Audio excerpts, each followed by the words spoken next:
Hi, and thank you so much for joining me on the Vintage Read Show and my review of Jason KNAUF's interview on 60 Minutes Australia. I've been excited to share this with you. I watched it many times last night, over and over, took many, many notes, and I haven't watched anyone else's take on it on YouTube. I haven't read any articles on it. I know there are articles appearing as we speak in mainstream media, but I made a point of not reading those. I think it's a little like reviewing a book. You can't really review a book if you read someone else's book review because it tends to influence your take on it. And in the end, if you think they come up with a juicy point, you actually try to contrive to agree with them. And that's what I wanted to avoid. So I've taken lots of notes, so you will see me looking down. First off, let's have a look at how he was presented on 60 Minutes. Just what he looked like. It was pretty flattering lighting. He looked quite nice, I thought. So that was just pretty much the image that you saw as he was talking to the reporter, who was Dimity Clancy.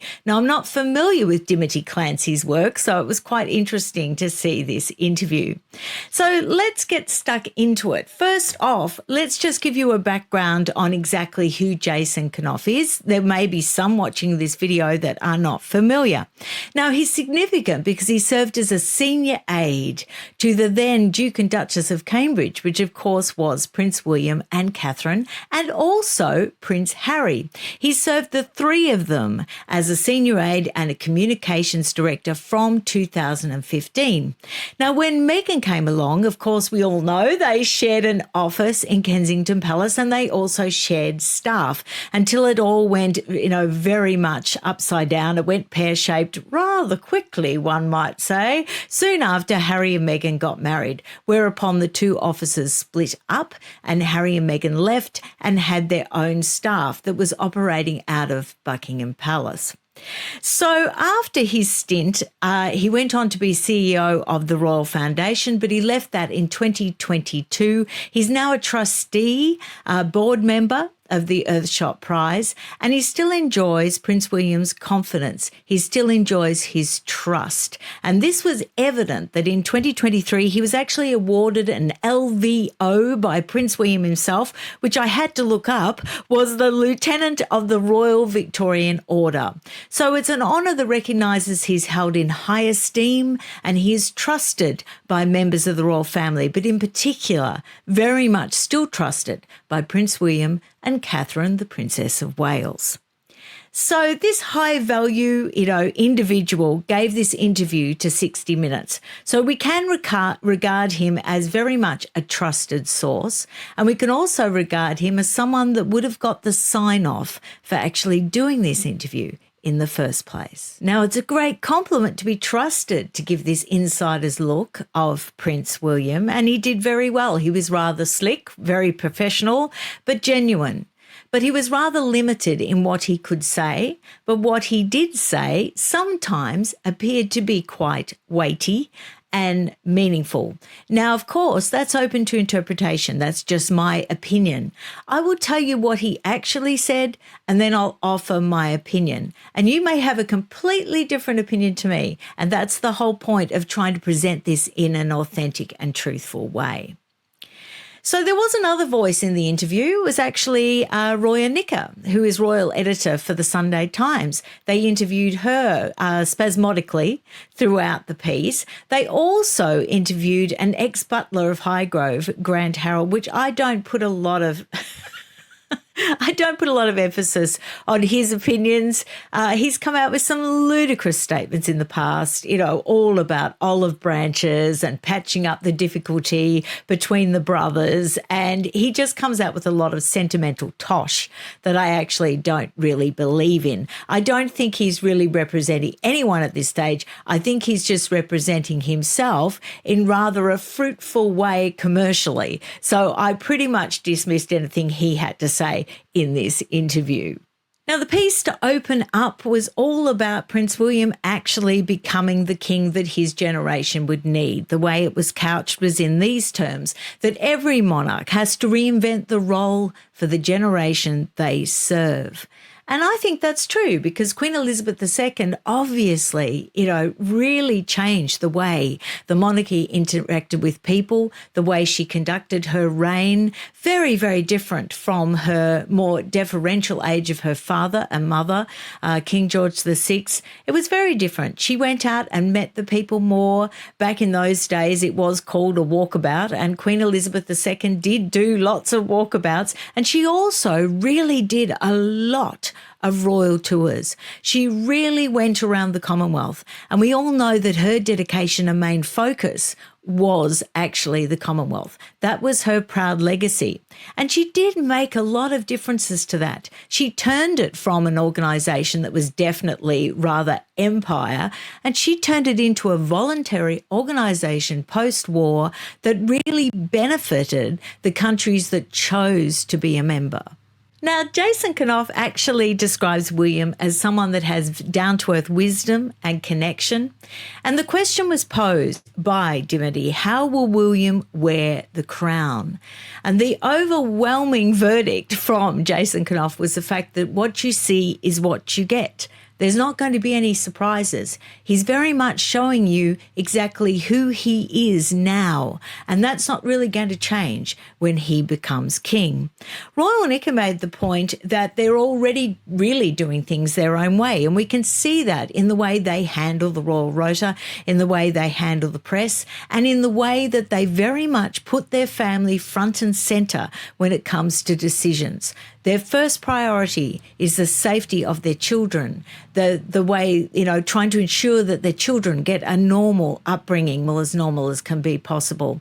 The decision to move into Adelaide Cottage, for example, to ensure that they were brought up without a whole horde of servants spying on their every move, and they had a chance to have an intimate sort of family upbringing with no actual live-in staff. All the staff at Adelaide Cottage just come in on the daily. So the children do have the opportunity to actually have some private family life. Then Dimity actually pointed out that surely the King's cancer diagnosis would have focused the firm more keenly on Prince William and his ultimate succession to the throne.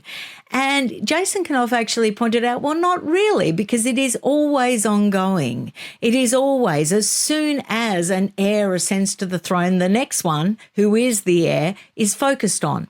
And succession plans are drawn up. It was certainly the case with the then Prince Charles, and it was very certainly the case with Prince William when his father ascended to the throne. The focus goes on to the next one and plans for the next one that is going to reign. It has to be that way.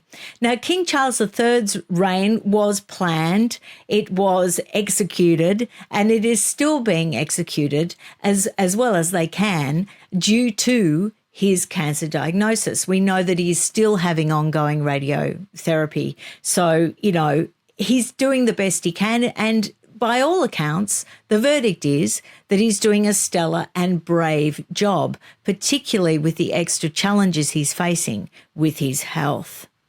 Now, Jason KNAUF described his time of working with William and Catherine as the privilege of his life. And he said it was an amazing opportunity to have had that job. And he makes an interesting point that it's probably not a job that you could hold forever and not go crazy. And I think the point he was making now this is just my opinion, was the fact that your perspective could become skewed over time. And one thing that I think is really significant about Catherine and William's office and their staff and the way they conduct themselves, it's very much a professional outfit. It doesn't rely so much on personal friendships.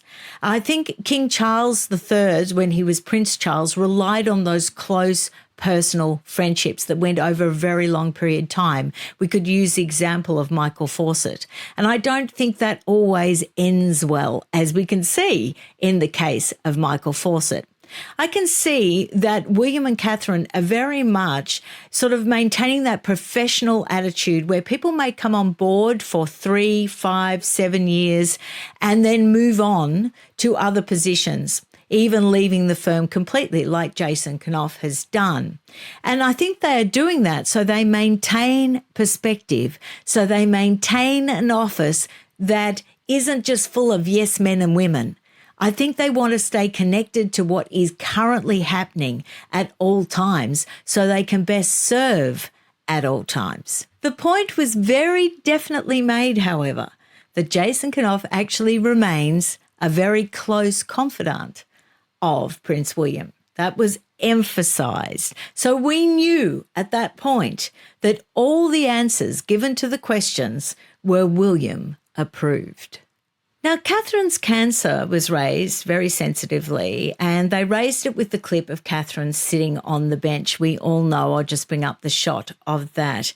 Now, that moving and rawly honest video where she pointed out that they hadn't divulged prior to that video about what was really going on because they were trying to wrestle with telling their children. Their children didn't know about the cancer diagnosis, and they were really putting off telling them because obviously children, particularly of George's age and maybe Charlotte's age, have an understanding of what that cancer diagnosis could mean.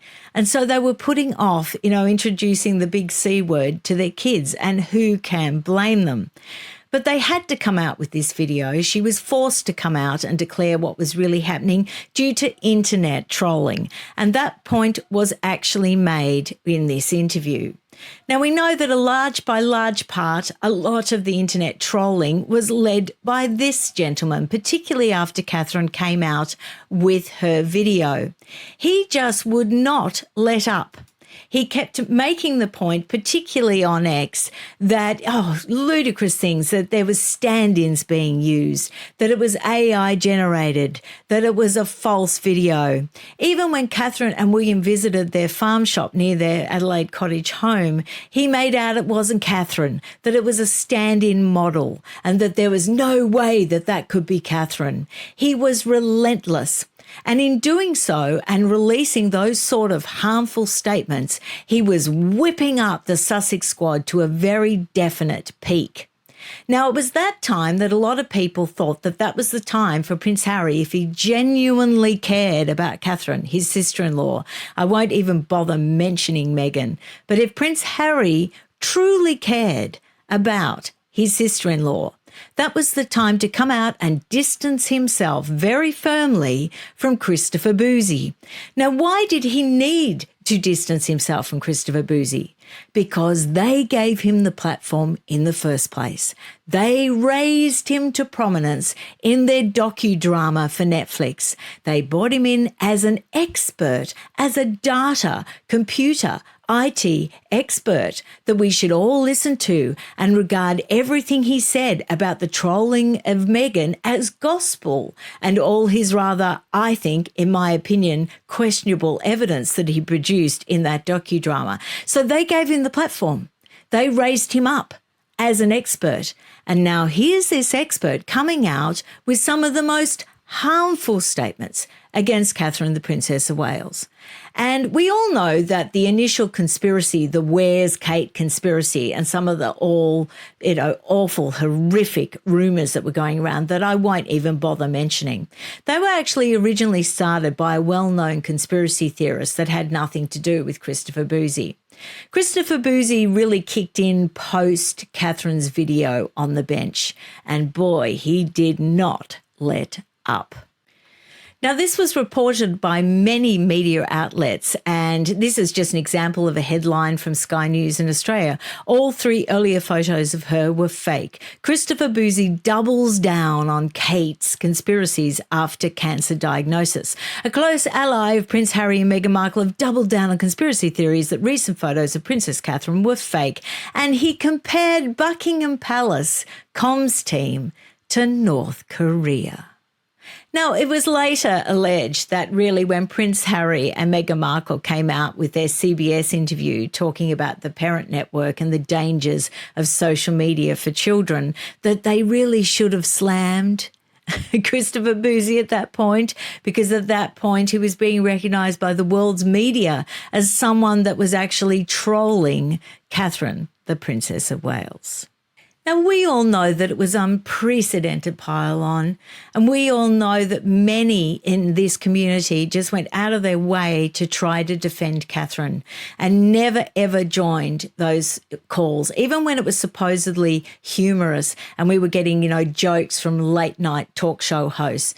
No one, certainly in my community or many communities, joined in it anyway, and our focus was on supporting Catherine, the Princess of Wales, and defending her as best we could and sending her messages of encouragement. I remember doing a post on our community post on the Vintage Read show, and I was blown away by the thousands and thousands and thousands of well wishes and messages, direct messages to the Prince and Princess of Wales. Now, Jason KNAUF pointed out that this did present a real problem, all of this crazy conspiracy theory stuff, because it kicked off this huge pressure and this huge problem that when he talked to Prince William on the phone and found out about Catherine's cancer diagnosis, this was just an added pressure for them because, like I said, they hadn't told the children. And all this online, horrifying stuff was horrifying William. And Jason KNAUF says that this was really the lowest point he had ever seen Prince William. He was genuinely devastated. Now, all the diary planning, that he was responsible for in his time with the Duke and Duchess of Cambridge was, there had to be time made for family. Family was their priority. Everything had to go around their parenting. Everything. Every work schedule had to be based around the parenting of the kids. Now, I would argue that this is very important because the next heir to the throne, Prince George, needs that support and needs that one-on-one time with his parents because he has a very important job ahead of him and a lifetime of duty. And I would imagine that takes a lot of hands-on parenting. I don't think it would have hurt, though, just for balance, for Jason KNAUF to acknowledge that a lot of parents don't get that, the privilege or the luxury of a lot of time with their kids. A lot of parents don't have a chance to even have school holidays with their children. They have to put them into school holiday care because they have to keep working. I think it would have been good to make a nod to that. If I had been advising them, I would have told them to make a nod to that, to the parents that do it tough and don't get enough time with their children. But that's all by the by, and that's probably being a little bit nitpicky. Now, he told an amusing story about how things can go awry, particularly in the case of Princess Charlotte's birth. Now, she had been born, but the announcement wasn't going to be made for just a couple of hours. And he had on him a very important piece of paper that had her gender and had the time she was born and how much she weighed and what she was going to be called. And it was all written down on this piece of paper that he managed to lose. And guess where he managed to lose it? On the street outside the hospital. So somewhere lying on the road was all the details he didn't want released to the press until they made their official press statement. And you could imagine that he was really sweating it until they managed to get the press statement out, whereupon he could relax. And luckily, just luckily, sheer luck, no journalist happened to stumble across that piece of paper. And if they did, they didn't realise what it meant. Interesting note, they did manage to call her Kate throughout the whole bloody piece, which did infuriate me a little bit. Interestingly, Jason KNAUF did not call her that. He very diplomatically, if Dimity called her Kate, he would then call her the Princess of Wales. And I think he did that in a very deliberate way so that he didn't come across as correcting the reporter, so that he maintained that sort of friendly sort of atmosphere. So she would call her Kate, and then he would come back in the next comment with the Princess of Wales. So he wouldn't make a point of saying Catherine. And I think that just showed what a true pro he was, because let's face it, they wanted this interview to be positive. They wanted it to be a positive piece on Prince William. So it probably pays not to, overtly correct the reporter you're talking to. Now, the question of soft royal diplomacy was also brought up, and they showed footage of William and Catherine's dinner with the Obamas and when they were in their private apartment at Kensington Palace, and Prince George meeting Obama just before he went to bed in his very, very cute little white dressing gown. And Jason KNAUF mentioned walking out with George after that and seeing the presidential beast, you know, the fortified armoured limousine that the presidents of the United States are sort of transported around in. And he said that was just a really surreal moment. And it's moments like that when he realised just what a crazy job he had.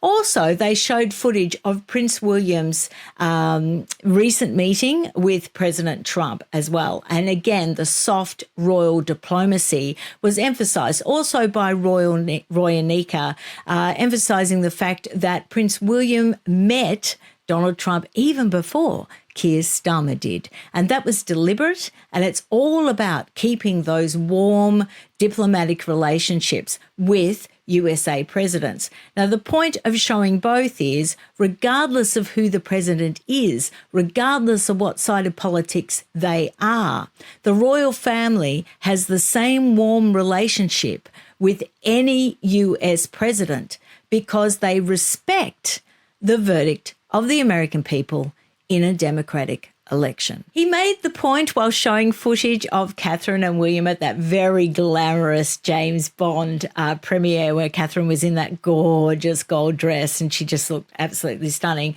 But while that footage was being shown, he made the point that the prince and princess would not choose to be public figures, and I believe that. They're not interested in the fame and the celebrity that comes with it. Now, he did not make any reference to Harry and Meghan, but to me, my first thought, this is just personal opinion, you couldn't get a bigger contrast between two couples. One not really interested in fame and celebrity, and the other consumed with fame and celebrity, that is their total goal of life. And we had a recent example of that at the Invictus Games. It became the Harry and the me, Meghan show. And thank goodness she was sent home early because it was just getting ridiculously out of hand. And if you ever want to see the difference between Catherine and William and Harry and Meghan, the most recent Invictus Games, I think, is the classic real-time, real-life example. Now, this rather savvy confidant of the Prince of Wales did point out this, that you cannot control anyone's image online and you shouldn't even try. And he didn't ever try to contrive William and Catherine's image online. He said what he did was he tried to help them be themselves and let that shine through on coverage on social media. And I think he did a stellar job because as we stand now, all the polls show that they are most definitely the most popular royals. And he did that by letting the true them shine through. And I hope future people, you know, sort of heads of their communication in their office, realise that great sort of precedent that Jason KNAUF actually set.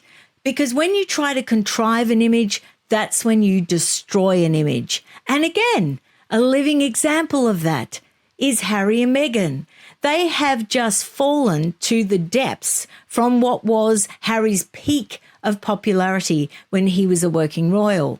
So you can see in real time that when you try to contrive an image, it doesn't work. People feel taken for a ride. They sense that you're being inauthentic. And what comes with that is plummeting popularity. As a side note, and this is just personal opinion, and in no way did Jason KNAUF actually imply this in any way, but my opinion is that, you know, if you're not a drug-addled narcissist, you have more hope of being perceived in a popular way in the public eye. Now, when I say that, I'm not referring to Harry and Meghan in any way. It's just a general statement. Okay, so now let's get on to the Harry and Meghan stuff. Now, he said he worked very closely with them leading up to the wedding and that they had lots of great times. He described it as an amazing and magical experience. And I think he was trying to get across that there was a lot of support for them all through the UK, even throughout the press. Yes, there was some online trolling and social media nastiness, but when isn't there? But on the whole, there was this excited, supportive, magical event being set up, and they were very much supported by the palace. And the feeling was feel good. And, you know, what could be better than a royal wedding? And the bunting was out and the souvenirs were being printed, and it was just like your typical royal wedding. Love, love, love in the air and all positive vibes. Now, obviously, that vibe was one that Harry and Meghan failed to appreciate, because the first thing they did in their Oprah Winfrey interview was try to distance themselves from that gorgeous celebration. They said, oh, it really didn't matter to them. It was just for, you know, it was a spectacle put on for the plebs. That was basically their attitude, and that they had their own private, meaningful service, which we've later found out was, you know, very much exaggerated. It was actually just a wedding ceremony rehearsal. But, you know, they distanced themselves, they poo-pooed it, and they tried to minimise it of anything of any significance or importance.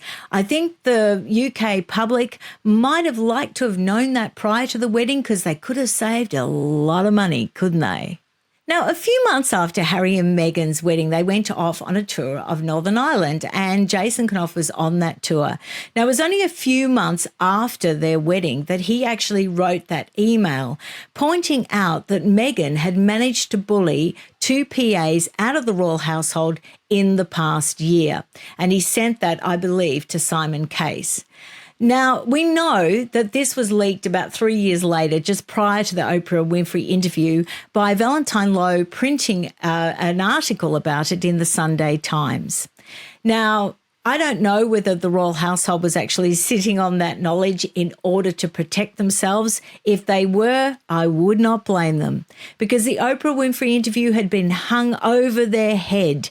And really, Harry and Meghan had used it as a bargaining chip, trying to get what they wanted in that year that Queen Elizabeth II had given them to think everything over. I don't think Harry and Meghan really believed at any point that Harry was going to have all his titles stripped, that their HRH was going to go, and that they were, you know, basically going to lose everything. I don't think they thought that Queen Elizabeth would actually do it. I think they thought they overestimated their own importance. They thought they were indispensable to the firm. But just in case, as a little backup, they did hang over this tell-all interview over the palace for quite a few months before it actually took place. Now, after Jason KNAUF actually mentioned about, you know, the amazing and magical experience at the wedding, he did do that rather famous quote, "And you know, I wish them all the absolute best with their lovely family."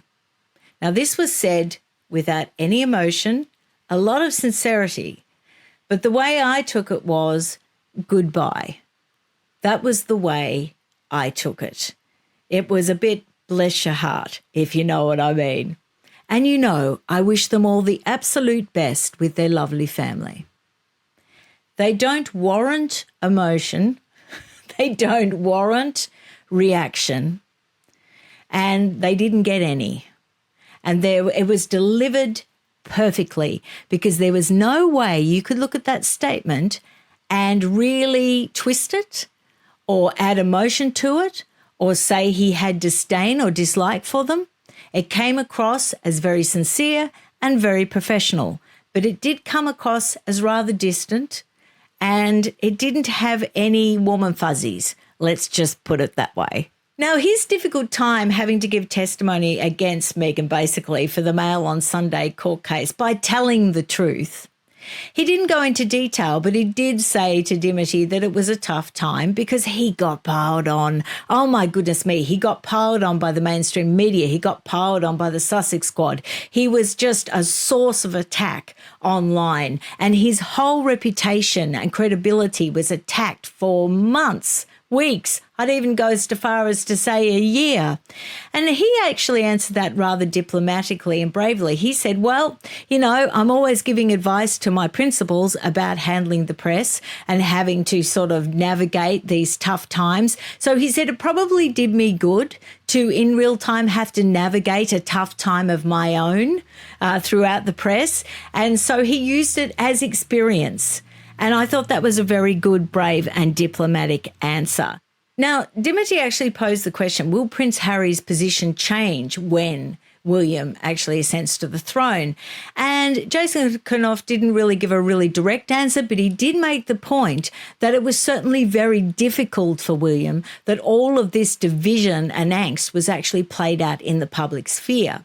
Now, we know that it was played out in the public domain by Harry and Meghan, particularly Harry with the publication of Spare, with his many whinging, whining interviews and, the documentary and, all the stuff. So there was only one side playing this out in public. And so Jason KNAUF makes the point that it was extremely difficult for William. He does, however, make the point that at the end of the day, they are still a family. And I took from that, and some people may disagree, but I took from that there isn't going to be any big sort of eruptions when William ascends to the throne. They're certainly not going to have their titles taken away. I think I'm convinced by experts now that that is just too hard because they have to get the permission of the entire Commonwealth in order to do that. It's just not going to happen. I don't believe it's going to happen, but I do think something is going to happen. When William ascends to the throne and becomes King William, I'm going to make a bet now with all of you for no money. I'm just going to make the bet. We'll put this in a time machine that the royal website will be updated. And it is my bet that Harry and Meghan and Prince Andrew will be removed at that point from the royal family website. I think they will be. And I also think they'll actually won't have their businesses linked to anymore. I don't think there'll be any links to Harry and Meghan's commercial enterprises on their Sussex website. I don't think that's going to happen. So I hold out hope that at the very least, the royal website will be updated and all those nefarious villains will finally be removed. So the interview ended with the beard. And Jason KNAUF made a really cute statement saying that when he mentioned it to William that, he didn't really have a lot to say about it other than, well, it's here, it's on my face. And Catherine, he does make the point, though, that if Catherine didn't like it, it wouldn't be there. So that was a cute little note to actually end the interview on. So it was really interesting, and it did give us a bit of insight into the way that William is thinking, the king he's going to be. It didn't provide any surprises for me. I think I had a pretty accurate take on everything, and I think most of you would have a pretty accurate take on everything as well. But I think that one sentence was very telling about wishing them well. Go off with your lovely family. I'll be back to see you again really soon. Thanks a lot for joining me. Bye.